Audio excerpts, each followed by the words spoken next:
Hello and welcome to Hindsight here on RN. I'm Lorena Allen. Today we're heading to Tasmania to explore past and present shadows in the wilderness.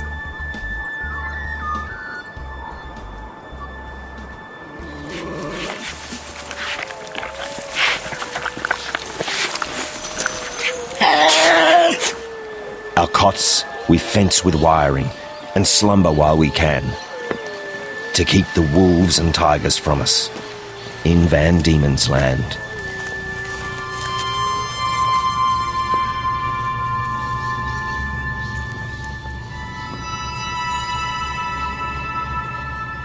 When the English arrived in Tasmania in the early 19th century, ballads of anxiety about their new environment flourished.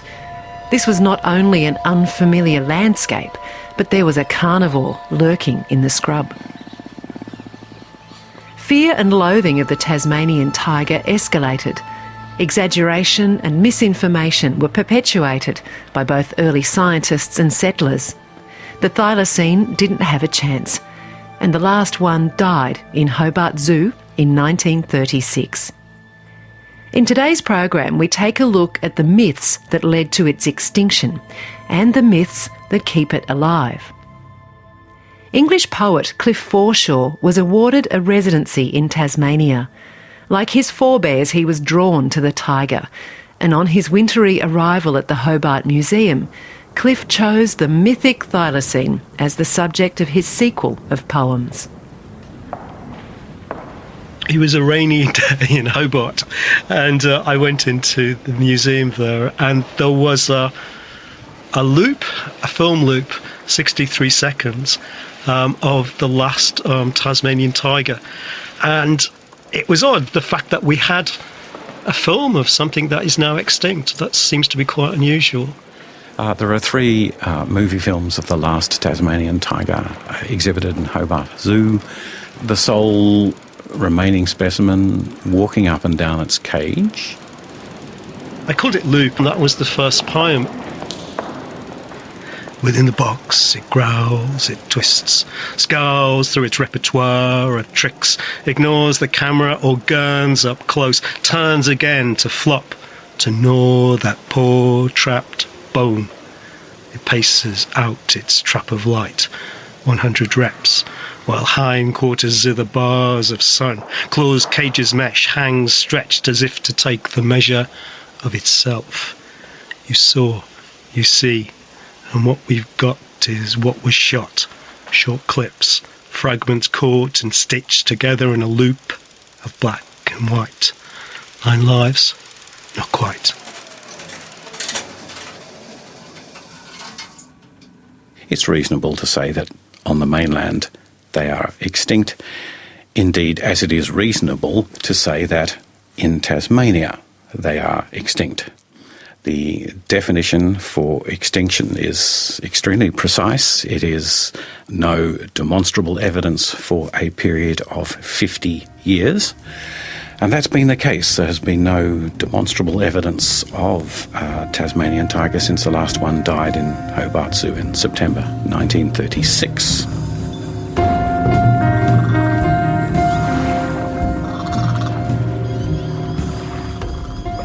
1967 along the shores of the Coorong in South Australia.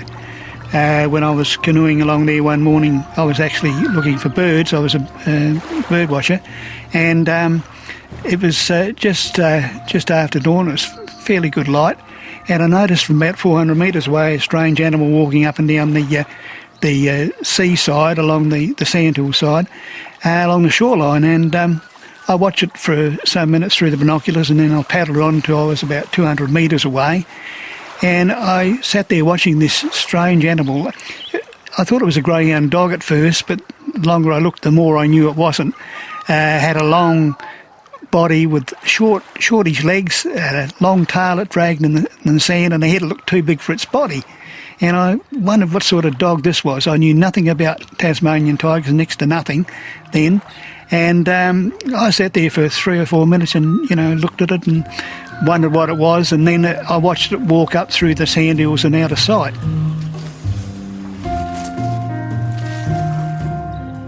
When I got home, I noticed the Advertiser have been putting a lot of reports in about this strange animal that was being seen generally in that area, and they were calling it a Tasmanian tiger. And I thought, well, if I've seen one, it's not extinct at all.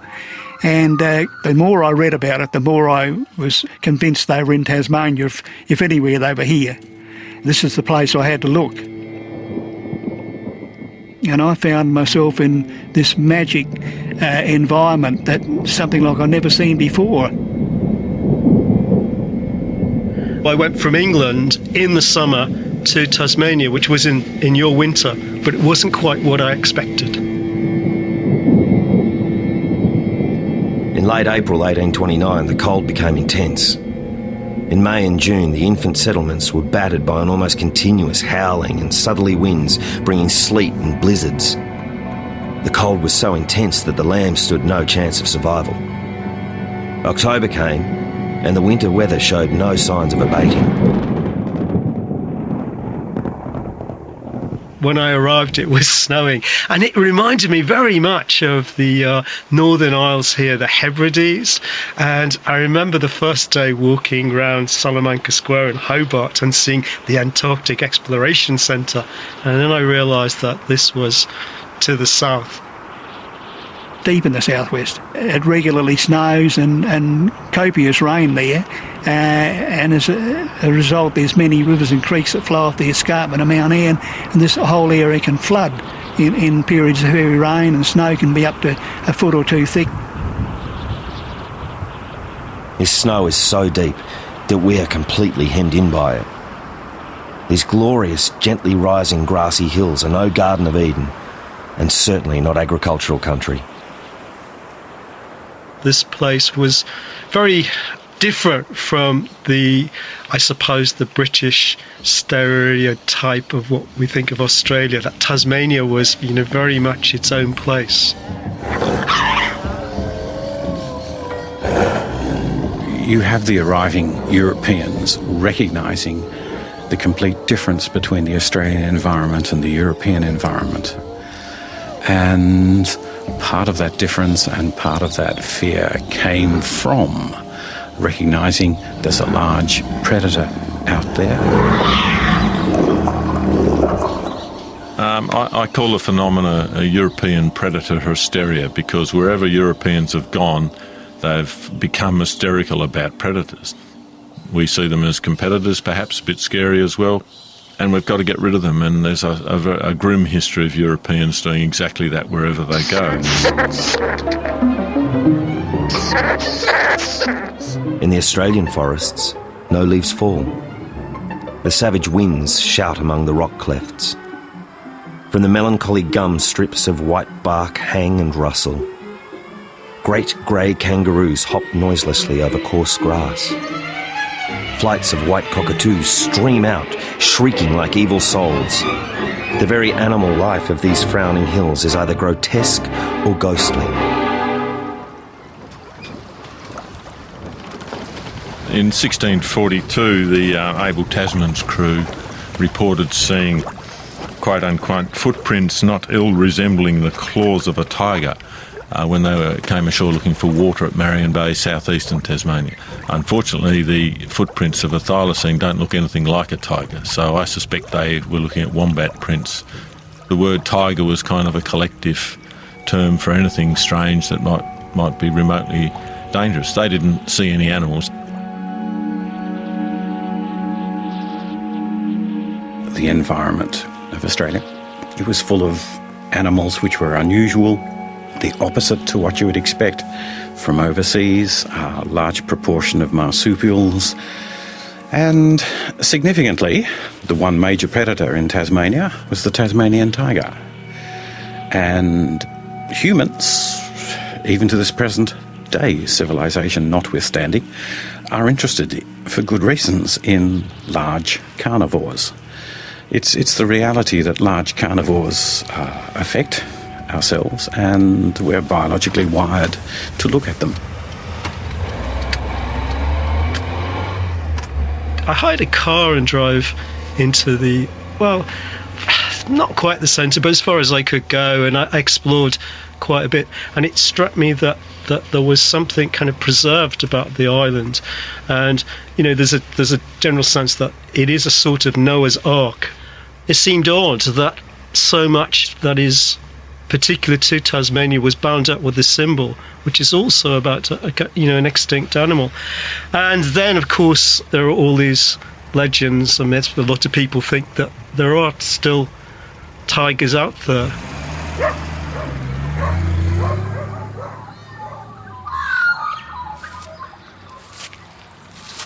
It's trying desperately to elude humans, and it's doing a pretty good job. But I mean, there's not many places left in Tasmania that can keep doing this, and if things keep on going like they are, well, there'll be nowhere left. And so we've got to really get it and contain it, rather than just let it wander at will. So I was given the task of monitoring and reviewing the reports that come in, and that sometimes meant checking out sightings. Whenever someone reports something, there's four options. One is they are having an illusion of some sort, and the next one is they were lying. It's a hoax. And the next one is they made a mistake, it was another animal. The next one is it was a thylacine. Tasmania's Deputy Surveyor, General George Harris to Sir Joseph Banks, 1808. The length of this animal from the tip of the nose to the end of the tail is 5 feet 10 inches, of which the tail is about 2 feet. Head very large, bearing a near resemblance to the wolf or hyena. Eyes large and full, black, with a nictant membrane, which gives the animal a savage and malicious appearance. Tail much compressed and tapering to a point. Scrotum pendulous but partly concealed in a small cavity or pouch in the abdomen. The whole animal is covered with short, smooth hair of a dusky yellowish brown. On the hind part of the back and rump are 16 jet black transverse stripes, broadest on the back and gently tapering downwards. It inhabits amongst caverns and rocks in the deep and almost impenetrable glens in the neighbourhood of the highest mountainous parts of Van Diemen's Land.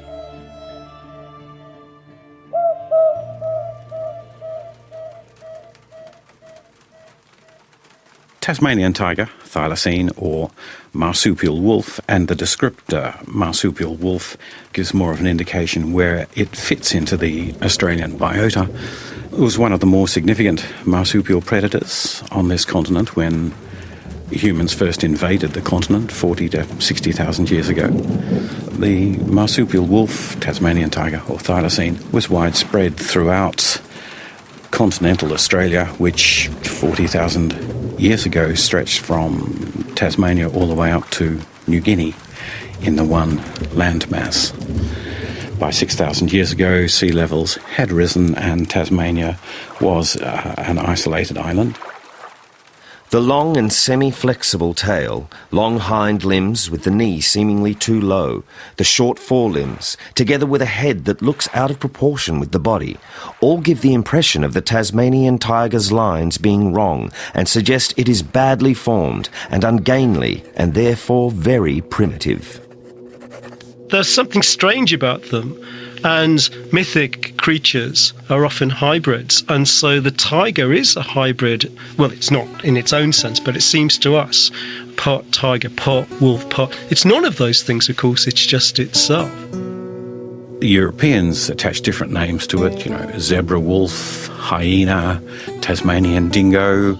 There were different common names. The indigenous peoples had different names, Corona, Lagunta, depending on whereabouts in Tasmania you came from. Opossum, zebra, wolf, Tasmanian, zebra, marsupial, wolf, striped wolf, tiger wolf, Tasmanian wolf, Lagunta, Corina, Laonana, Kanuna. Van Diemen's Land tiger, bulldog tiger, greyhound tiger, dog-headed pouch dog with wolf head, hyena, native hyena, opossum hyena, Lagunta, Corina, Laonana, Kanuna, panther. There are a large number of names at the time, and people weren't exactly sure what was being referred to, and often listed 2 or 3 different species. Didelphis cynocephala, 1806. Thylacinus cynocephalus, 1824. Excursion into suborder Dasauromorphia, When it was first discovered and described, it was placed in the genus Didelphis, which is the genus for South American possums. Dog-faced Desiris, dog-faced opossum, I've got you on the tip of my tongue. Different genera had to be formed for Australian marsupials. Unpicking the Australian mammal fauna, separating it from what was known about marsupials from South America and North America, and finding just how unique Australia's fauna happened to be. Robert Paddle points out that the common translation as the dog-headed pouch dog is both inelegant and borders upon the crass and stupid. I've always been a dog lover, and this is probably best described as a dog-like creature. It's not a canine, of course, it's a marsupial, but it's the Tasmanian wolf. That's what it is. Every continent had its wolf, and we had this one. But it's just one of those animals that you embrace, and I suppose the mystery of it, and the fact that it's been such badly treated over the years, and I just took sympathy to it and set out to learn as much as I could about it. You had people observing the animal, both in the wild and in captivity in Australia, and coming up with alternative points of view. People who kept them in early zoological gardens made a point of saying how responsive, how intelligent the animals were, whereas European models, both on the continent and in England itself, they consistently published how the animal was inferior, dumb, stupid, and obviously likely to become extinct because of lacked the essential intellectual characteristics of a placental mammal. There's a sense that it is what Rob Paddle calls placental chauvinism, that these animals are less evolved, they're less developed, the landscape doesn't fit particularly British ideals of what the landscape should be. The landscape's not a proper landscape, and that's part of what informed the acclimatisation society's desire to bring over all these animals from overseas and reform Australia in the image of what they felt it should be. The arriving Europeans came with the idea that marsupials are an inferior type of mammal, in the same way that the egg-laying platypus and the echidnas are also inferior second-rate types of mammals, in the same way, of course, that the arriving Europeans looked at the indigenous populations of Australia and said they are inferior peoples. And the assumption was that all of these inferior people, inferior animals, would obviously die out and give way to the superior European animals and European persons. Around about the goldfields era, the 1850s to the 1870s, we start having a thriving exotic animal trade. Rabbits and feral pigs and camels and carp and sparrows and all sorts of new wildlife brought here, which a lot of this, as we well know, is quite disastrous.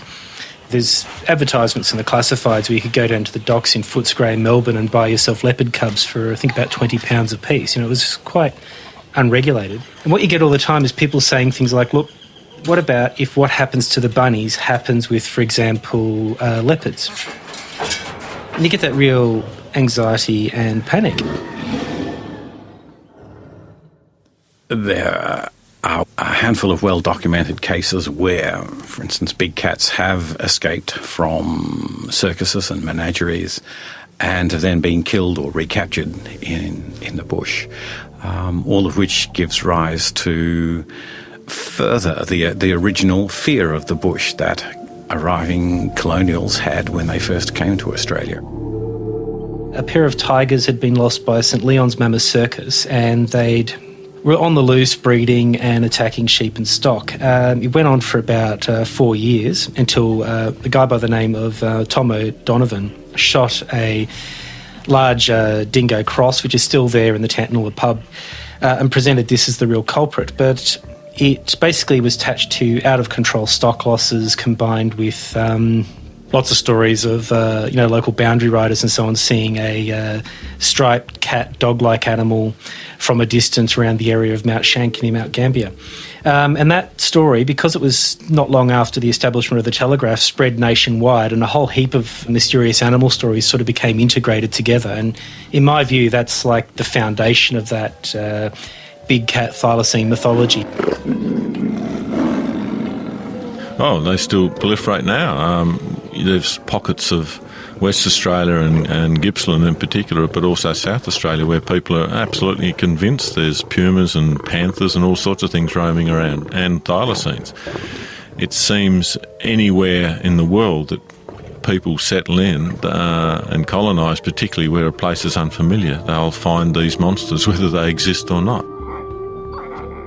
It took the brunt of the sheep killings, where mainly it was packs of wild dogs, but this poor thing got the blame for it. It was a scapegoat, and they set out to eliminate it. Many members declared that these ignoble brutes are fed on Crown lands, so that the question of their extermination was declared to be one for the government. All sheep owners in the House declared that something should be done. Tasmanian Mail, October 1886. The majority of people's perspective in Tasmania of the animal was that it was a nuisance, if not downright dangerous, for those people who are making a living out of the fur-bearing animals that they were trapping and snaring, wallaby, kangaroo. They found themselves obviously at war with Thylacinus tasmanian tigers, simply because any Tasmanian tiger that comes across a snared possum or wallaby or kangaroo is going to treat it as a free lunch. An animal like a thylacine is the absolute perfect scapegoat for all sorts of things if you're farming sheep. Poor farming is one thing. Skullduggery is another thing. And that adds a layer of mythology. You had cattle and sheep thieves cashing in on this mythology, trying to imitate cat kills to cover the theft of stock. At one stage there were more claims of more sheep killed in Tasmania than were actually in Tasmania by the animal.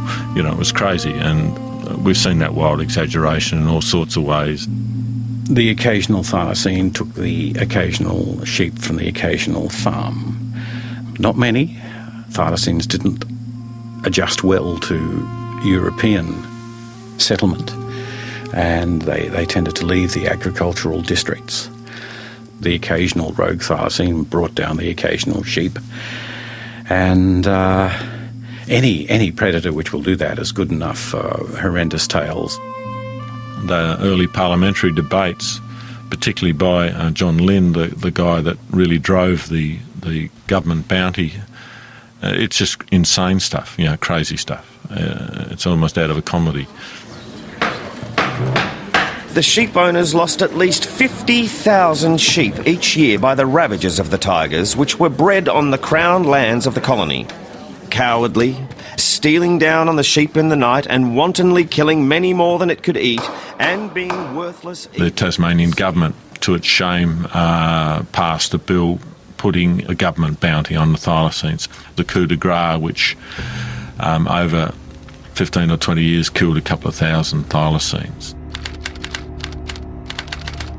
With the introduction of the bounty in 1888, if a man kills an animal in the back block, he has only to chop its head off and claim 20 shillings reward.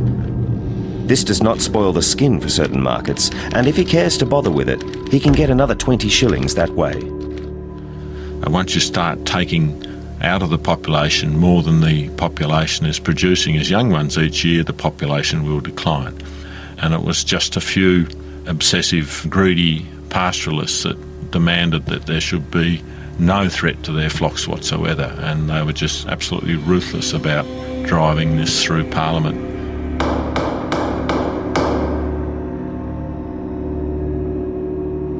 You're listening to Hindsight on RN, and we're tracing the fateful history of the Tasmanian tiger and the myths that led to its extinction. English poet Cliff Forshaw has incorporated the tiger's fossilised fate into his sequence of poems. This one's called Old Hairy. And here he is, old, hairy, red and skinny, tough as boots, 4,000 years old if he's a day, forever flat out and in pursuit of whatever. The chase goes on and on, that endless prey's his last, the one that slipped its skeleton through a crack in stone, a white shadow in the rock that's worn him down to skin and bone. That's skin? That's bone? To the south, earth shifts, Tassie breaks free, distant cousins in cold high woods cut off by sea, dry as parchment, brittle as sticks, mummified mainland thylacine, found base of shaft, Nullarbor Plain, 66. The tiger is a strange sort of beast. It's a couple of million years old in its present form, and evolution's passed it by, really. And it's a blood feeder. It came from an age of blood feeders, and this is where the contention lies today. There are people that say it doesn't feed on blood, but it most certainly does. And that's the whole makeup of the animal. It eats offal and sucks the blood of its victims, and eats very little bone. And this is from an era many millions of years ago when animals did this. There are two aspects to the myth of the thylacine as a blood drinker. It is not unusual for any dog-like animal to rip into the belly and rip open the intestines as a way of bringing down the prey. That thylacines then feasted upon the intestines, the liver, and drank all the blood which came out of the body. You can understand where that idea came from. It doesn't exist in the 19th century records of the species' behaviour at all. The idea that it was a blood-drinking vampire comes from the 20th century. There's a very understandable explanation for this. We had an Oxford academic who came to Tasmania. He certainly felt he was of a different class and a different status from those he met in Tasmania, even those at the Tasmanian Museum, where he was given an office and laboratory of his own. He nevertheless made somewhat disparaging comments in his letters back home. He decided he'd go into the Lakes District and set off, got himself hopelessly lost. After wandering around for 3 days, came across a shepherd's camp, and it appears that the shepherd he was talking to decided to pull his leg and told him outrageous stories about the thylacine as a ferocious vampire and drinker of blood. And these stories were written up and published in Oxford. That's when they entered the scientific literature, and they just grew ever since. Here's this Oxford academic suggesting that the thylacine is a vampire and blood drinker. Once it's there in the press, it got replicated furiously in the middle and latter half of the 20th century. The less experience people have with things, the more they've got to make up to pack the story out. And so as the thylacine became rarer and rarer, the stories became wilder and wilder.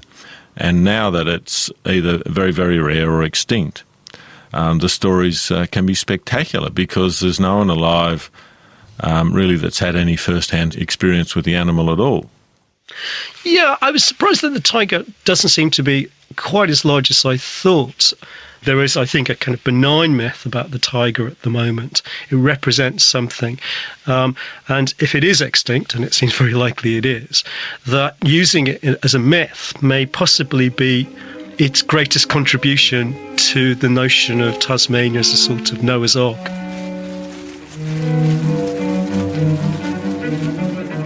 I heard these calls during the night from the button grass further downriver. Weird sounds that you hear at night when you see things at a long distance you can't quite make it out, and you tie them together. It's an uncanny feeling, and to some extent, if you can attach it to something like big cats or thylacines, it makes it validates that sense of the uncanny and, for want of a better term, the paranormal with it. You hear no sounds other than the forest sounds around you. There's no traffic sounds. You're way beyond that. And from what I've been told by the old trappers, this was a Tasmanian tiger calling. It's a mother calling. It's a really emotional thing for them that's very important to them. It's become like a magical experience, not just that they've seen an animal. It's not like the way they talk about having seen a dingo or something. I'd never been there before. It was a trial and error. And I camped that night and knew what I was hearing. But before I'd heard sounds and wasn't quite aware of what they were. But this I was no doubt was Tasmanian tigers, and it's the mother calling the young as she hunts, and she calls the young and they answer her back. And I heard this 3 or 4 times that night. The next morning, I got up just before daybreak and I had a cup of tea, but that was all, and packed up my stuff, the camera, everything was in the pack, and I thought I'll have a bit of a walk around. And so, as I usually do, I walked around and just had a quiet, snoop. And I was standing there relieving myself, and out of the ferns walked this animal that I thought was a brown cattle dog. And it seen me and shot straight back in again, and I only caught a glimpse of it. And of course I got myself together and I followed it in, and I was only 20 feet behind it. It was, just ahead of me. People, particularly if they're excited, are pretty bad judges of distance and time, and a common exaggeration is about 170% for distance. So if someone tells me it was 100 metres away, and if I can put people in the right places and measure it, it'll be about 170 metres. If they tell me it was 10 seconds, I can bet it was 2 or 3 seconds. And it was walking, and I called out to it, and I whistled it up, and I said, come here, boy, come and give us a pat, because I was sure it was a dog. And it just kept walking away from me. So I followed it, and then it stopped and turned, half turned, like on the cover of the book, and it glared at me. And my eyes ran up from the head down the back to the tail, and I seen the stripes, and the penny dropped, and I went into shock. It's just something I was totally not expecting, and I got the shock of my life. And all I could do was stand there and stare at it, and it stared at me. And then it gave a snarl, and I thought, hello, it's going to have a go at me. But then by then I'd woken up to what it was. I knew it wasn't no brown cattle dog. This was a Tasmanian tiger. And then it went to walk away, and then it turned right around. It whirled around in a strange motion and stood facing me. And I thought, hello, I'm for it now. It might have a go at me, but it didn't. It just stood there and stared and gave a bit of a snarl and walked backwards in this crazy side-to-side motion, and it kept walking back until it was out of sight amongst the ferns, and that was the last I seen of it. I heard it walking away through the ferns. I could hear it moving away, and I just stood there, and I was in shock. I couldn't do a thing. Went back to my pack, was going to follow it and change my mind, sat down and had a nice strong cup of coffee. I didn't want to contain it or try and contain it. All I wanted was that photo, but it was gone. I had no photo, no proof of what happened, and it was only a memory. And I thought, people are never going to believe this, so I didn't tell anyone for 17 years. I kept it to myself. Not even my wife knew about it. It's important to keep an open mind towards all reports that come in of the continued existence of the species. Science works upon the basis of disproving hypotheses, and the suggestion that the thylacine is extinct is a scientific hypothesis which is certainly open to disproof. There have been a number of instances amongst Australian mammals where a species has disappeared for over 50 years. Leadbeater's possum, for instance, has been rediscovered after it has been officially extinct. It is certainly possible for animals to remain hidden in the environment for long periods of time and to re-emerge after they've been given the label extinct. This is one animal you're not going to find. It won't let you find it. And when I've been walking through these areas of bush, I've had the distinct feeling that I'm being followed, and you never see what's following you. And others have said the same thing to me. In these areas, you think you're being followed, but you don't know what's following you. You never see it. He walks out past the resting spot beneath the dolerite, through the pine forest beyond the lake. Now, as he walks, he once again imagines himself as the tiger, after food and shelter. He examines every muddy patch for prints, surveys the slopes for dark, quiet lairs, trails his god eye through the scrub looking for broken twigs, flattened grass, droppings, freshly dug. Everybody's looking for something extraordinary, something exciting. That's, we all love excitement and love a unique experience. And what better than a thylacine to give that? The harder something is to obtain, the more fascinating it is. He travels as he imagines the tiger would travel, from one feeding ground to the next.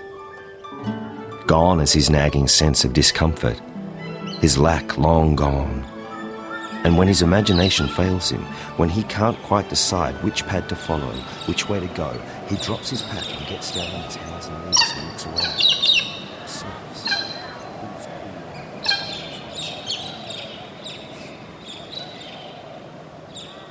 The scientific fraternity tell us it's no more.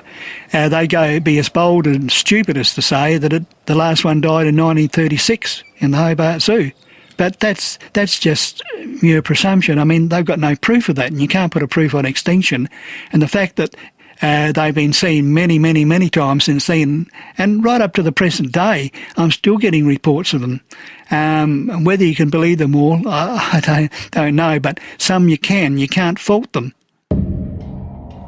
Any sighting report, if that's all you have, is just that. And by their very nature, they're unreliable. Because if there's one of a certain quality, if you can assign it a quality with distance and time and all that sort of stuff, and you accept that, well, you're kind of obliged to accept them all of that quality. And if that's the case, you have to accept that there's thylacines all over the southern part of mainland Australia, let alone Tasmania, and there's clearly not. Then the decision is made and he carries on. He does this for days, patiently and without success. The yellow nights, too, leave him bereft. But he persists, as he knows the tiger persists, without expectation.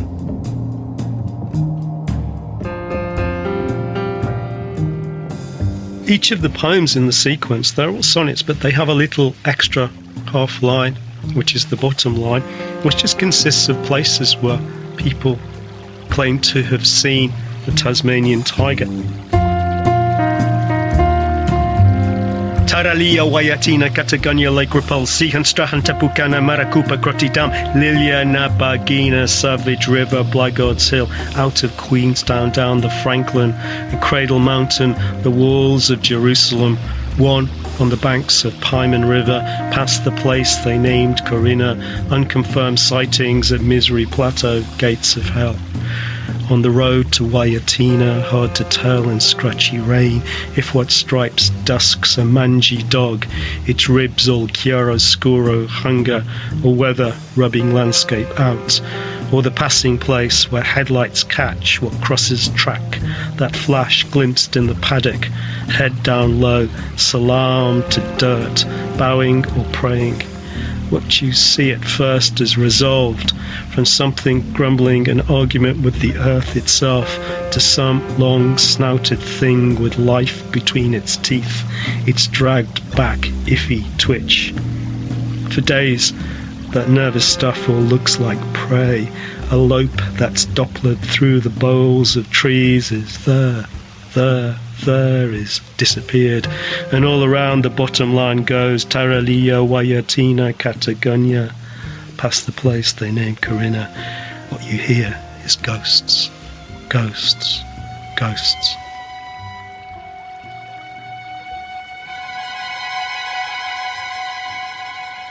I coined another phrase called the Lassiter syndrome, which is, and I took that from Lassiter's Reef, because nearly everyone I met that's made multiple sightings has at some stage had a prospecting licence, and I think there's a main chance mentality comes in here. It's a good thing, and it's kind of a positive optimism thing, whereas something dashes across the road and I might think, oh, I wonder what that was. They say, my God, that was a thylacine, because that was kind of what they were expecting to see. And I've actually been in a car with people when this has happened, and they've seen a thylacine and I saw something that I wasn't sure what it was.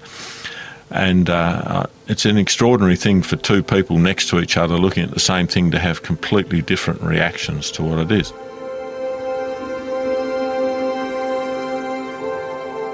I'm not going to say that there's still tigers there now, but there were then. As late ago as 2008, I heard them down the Jane River country, and that's off the Lyell Highway past Derwent Bridge. And there's a lot of very wild country down in there, and that's the sort of country the animal is retreated into, country that no one goes to, that's well out of the way, and they feel reasonably safe.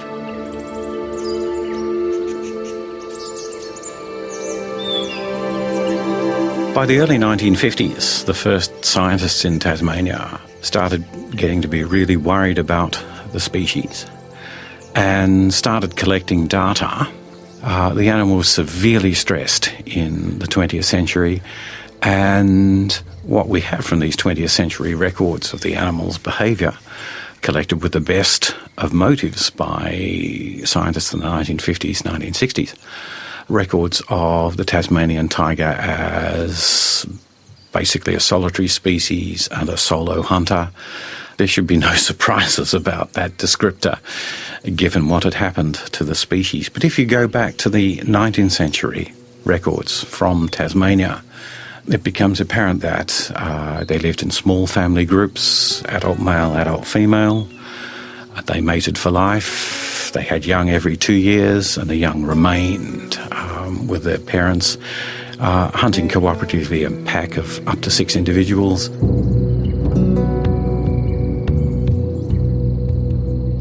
Well, he's a loner, and I'm a loner. And, the mother will hunt in unison with the young, but the male thylacine is a loner, and he forms his own, he finds his own way, and he probably he looks for a mate. But once that's done, well, he's on his own again. And for a lone animal, to survive in such a cruel environment and a harsh environment as he has, you've got to have great respect for such an animal. And probably this is one of the things that I so much admire about the animal, and it's managed to keep out of harm's way. Not all of them, but the ones that are around now have. And there is this tension, if you like, between what the 19th century says, records say about the animal's behaviour, and those that were recorded in the 20th century. If the animals are still alive today, they may well be attempting to live in the way they are biologically pre-programmed to do, but there are very few of them around, and they may well give the appearance of being loners, even if they are successfully in a pair bond or a member of a family. As time's gone on, the animals got bigger. And most people are reporting stuff now as big as a bloody calf, and they bring in footprints that are impossibly large. I mean, this animal wasn't a big animal, and that's kind of handy to not keep correcting everyone and let that go on. Like I've got the basics of the footprint pattern from that old black and white film. I developed it frame by frame. And no one else seems to have bothered doing that. So I know what the gait is, and I can say, yep, no, with authority. But if I publish that, then that kind of snookers that that filter. People bored with the ordinary, that's all it is. Within a few years of it becoming seen as extinct, it was suddenly on everything from beer to Boy Scout halls in Tasmania. Cascade uses a Tasmanian tiger as its logo. They put it on the coat of arms. They put it everywhere in Tasmania. We have adopted that large predator, certainly in Tasmania, as a significant cultural identity.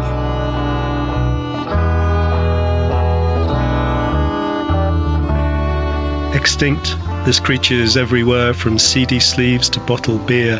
With trademark stripes, it zebras out between the gums' obstructed light. They've even tigered my hired Mazda's plate. Everything's branded. Tasmania, your natural state. Now you see them, now they're gone. Did this tiger's go fast as stripes aid recognition in the loping pack? Eucalypts at speed. Late sun flickers through those trees at the tarmac's edge, off cuts of fir, strange weeds. billboards, stores along the newly metalled road, ironic ads that hides barcode. The desperation was trying to find one. It's like a loss of innocence, that if you could find one still alive or you could clone one, you haven't done this horrible thing that you think you have. There's a real sense of guilt about that, particularly given, that people knew it was happening. Yeah, no, in the 20th century, we do see a difference in the attitudes of Australian scientists being able to shake off the yoke of European perspectives, start recognising the Australian environment and Australian species as being unique and valuable in themselves, and we have a growing recognition of marsupials as being the equal of placental mammals, not an inferior mammal type. If these changes had occurred 30 or 40 years earlier, we may well have been able to save the Tasmanian tiger. The knowledge was there to have saved the species. The will and intention amongst Australian scientists was not there until it was too late.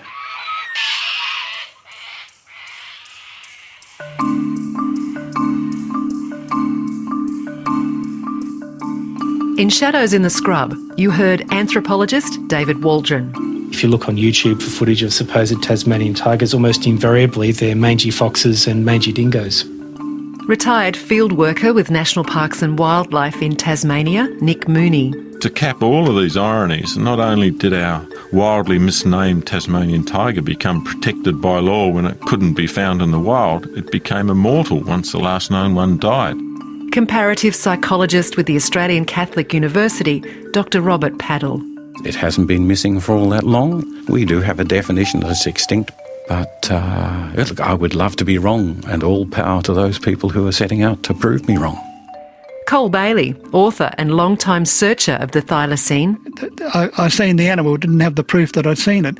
And people still say today, well, you didn't really see it, you're only kidding us. You expect this, of course. It doesn't worry me, because I know what I know. And poet Cliff Forshaw, whose poetry sequence about the Tasmanian tiger began in Hobart Zoo when he first saw the 63-second film loop of the last thylacine. The zoo's last remaining carnivores in the winter of 36 were mangy, starveling creatures the sussers prodded at with sticks. You could hear a pair of humbled lions, a Bengal tiger, the thylacine, all howling in the snow, rain, sleet, while the wind scoured cages clean. Benjamin died in Hobart in September 36, 2 months after legislation to protect his, or her, species in the sticks.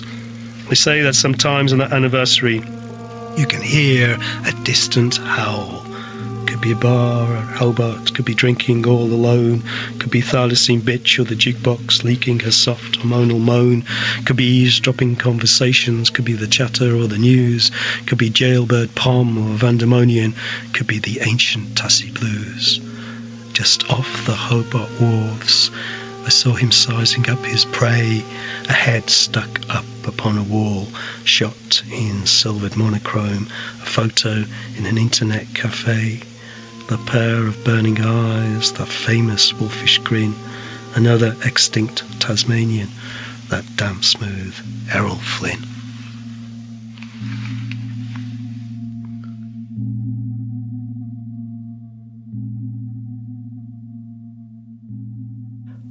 Shadows in the Scrub was produced by Ros Blewett, with sound by Timothy Nicastri. The readings in the program were from Julia Lee's novel The Hunter, which was also a film starring Willem Dafoe, and the poems of Marcus Clarke. The reader was Simon Maiden.